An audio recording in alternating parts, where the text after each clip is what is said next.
Good morning, students. Myself, Avinash Kumar, Professor of History at Jayaprakash Narayan university Chapra. कोविड-19 के कारण जो पूरे विश्व में महामारी फैली हुई है, उसके कारण हमारे क्लासेस बहुत सस्पेंड हो रहे हैं।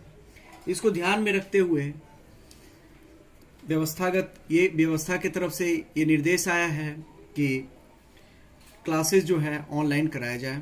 इसके तहत ऑनलाइन क्लासेस आप लोग को कराए जा रहे हैं ताकि आप लोग इसके माध्यम से अपनी पढ़ाई को कंटिन्यू रख सके और समय पे अपना सिलेबस पूरा कर सके।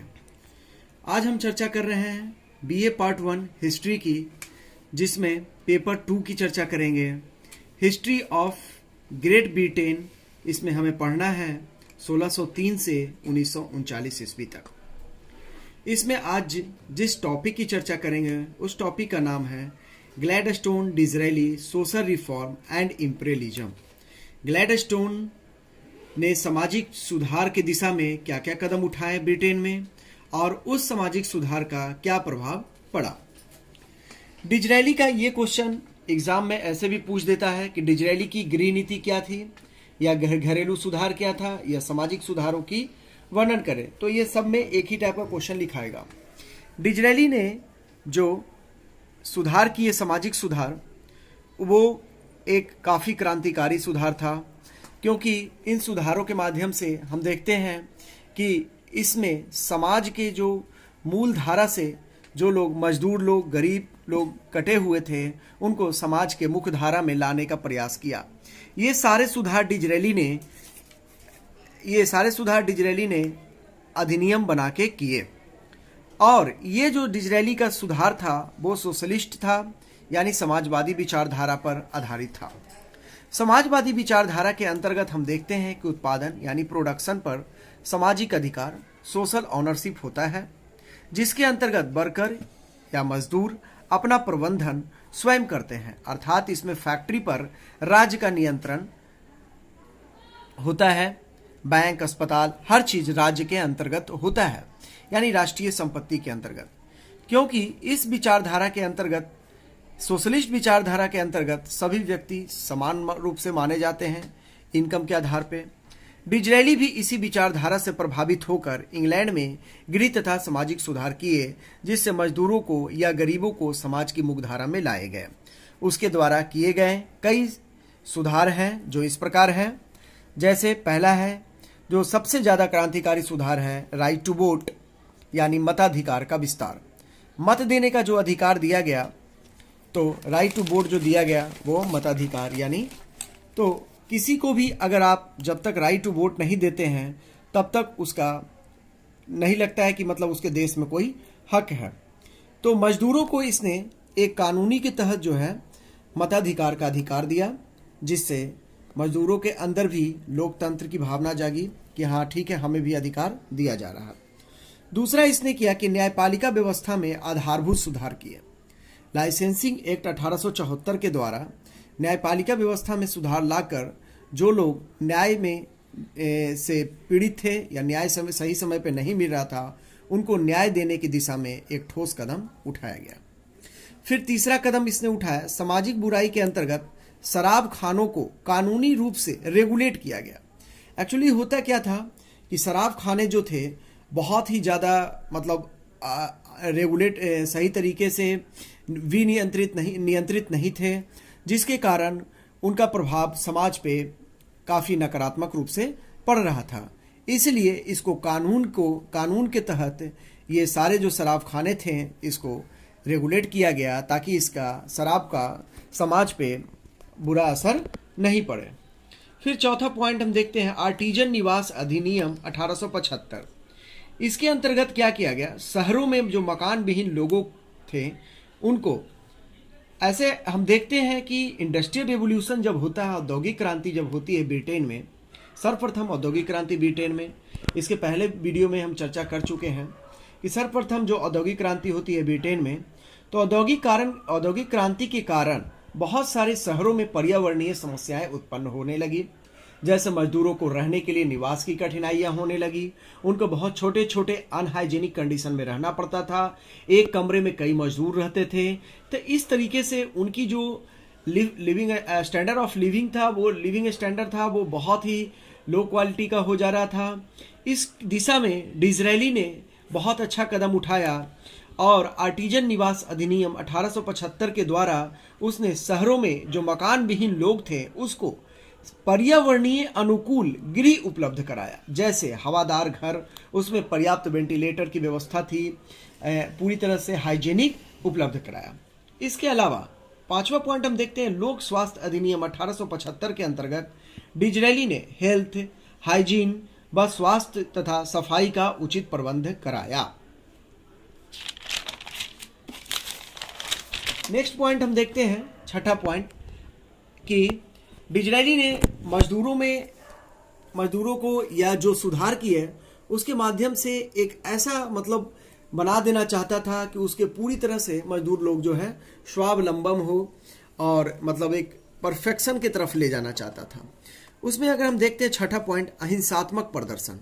1876 में एक अधिनियम द्वारा मजदूरों को अहिंसात्मक प्रदर्शन का अधिकार दे दिया गया। जैसे राष्ट्रपिता महात्मा गांधी ने भी जो प्रदर्शन का स्वरूप हमें दिखाया, कहा कि अहिंसा के साथ करें, कोई हिंसात्मक प्रदर्शन ना करें, जिससे हम देखते हैं कि राष्ट्रीय आंदोलन जब हमारा होता है तो उसमें बड़ी संख्या में लोग उसमें शामिल होते हैं, महिलाएं भी, मजदूर भी, हर वर्ग के लोगों को शामिल किया गया इस अहिंसात्मक प्रदर्शन के कारण। यहाँ पे हालांकि मैं तुलना नहीं कर रहा हूँ उससे कि उसका उद्देश्य ये था डिज़रायली का, लेकिन जब भी आप अहिंसात्मक प्रदर्शन करते हैं तो उसका प्रभाव जो है काफ़ी पड़ता है। तो प्रदर्शन के माध्यम से मजदूर लोग जो है अपनी आधारभूत मांगों को नियोक्ता उसे कहते हैं जो नौकरी देता है आपको, नियोक्ता के सामने रखते थे। पुनः कंपनी का मालिक उस पर अपना ध्यान देता था, लेकिन प्रदर्शन का स्वरूप शांतिमय होना चाहिए। तो इस तरीके से ये सुधार भी काफी क्रांतिकारी था। इसके अलावा हम देखते हैं अचल संपत्ति अधिनियम 1875। अचल संपत्ति उसे कहते हैं जो आपका एक जगह अस्थायी हो, जैसे जमीन वगैरह है तो वो अचल संपत्ति में आती है, आपका पैसा है तो वो चल संपत्ति में आती है।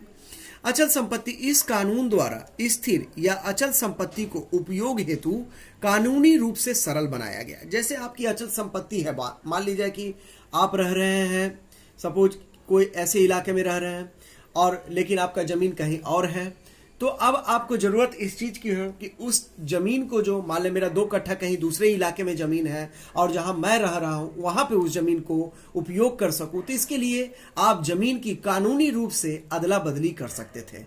यानी कि अचल संपत्ति का जो कानून था उसको बहुत ही फ्लेक्सिबल बना दिया गया, बहुत ही आसान बना दिया गया, ताकि हर जमीन का, हर अचल संपत्ति का उपयोग किया जा सके। तो इसमें हम देखते हैं अचल संपत्ति की खरीद बिक्री को आसान कराया गया, उसका रजिस्ट्रेशन यानी कि पंजीकरण सरल किया गया और अचल संपत्ति को आप अदल बदल भी कर सकते थे। तो हर तरह से अगर कानूनी रूप से अगर आप अचल संपत्ति को इस तरीके से बना दिया गया ताकि उसकी उपयोगिता ज्यादा से ज्यादा हो सके और लोग भी उसका ज्यादा फायदा उठा सके। फिर हम देखते हैं कि 8वां पॉइंट है कृषि होल्डिंग अधिनियम 1878 द्वारा गांव के मकानों की आधारभूत समस्याओं का समाधान किया गया। जो गांव में बहुत सारे मकान थे उसमें जो इंफ्रास्ट्रक्चर क्या क्या प्रॉब्लम आ रहा था उसमें दुरुस्त किया गया। 9वां पॉइंट है व्यापारिक जहाजों को रेगुलेट किया गया।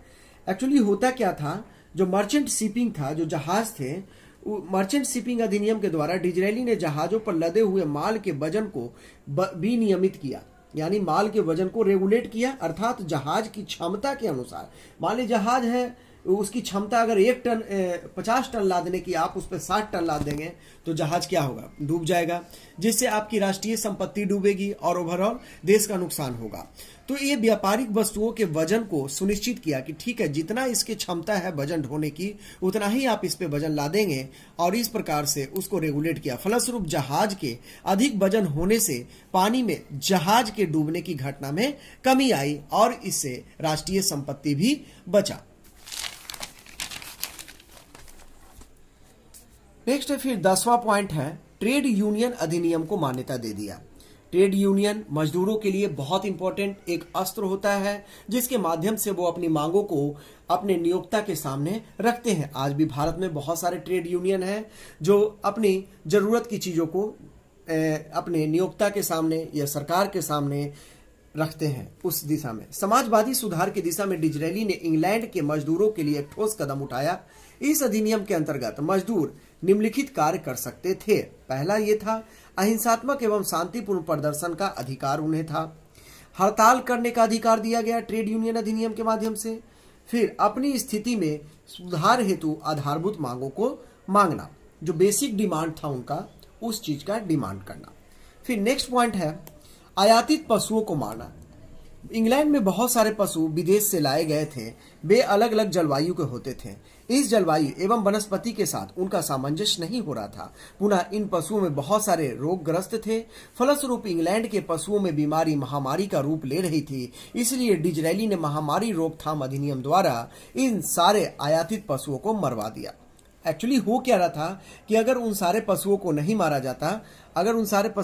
मारा जाता तो उससे क्या होता कि वहां के जो देसी पशु थे वो भी खत्म हो जाते।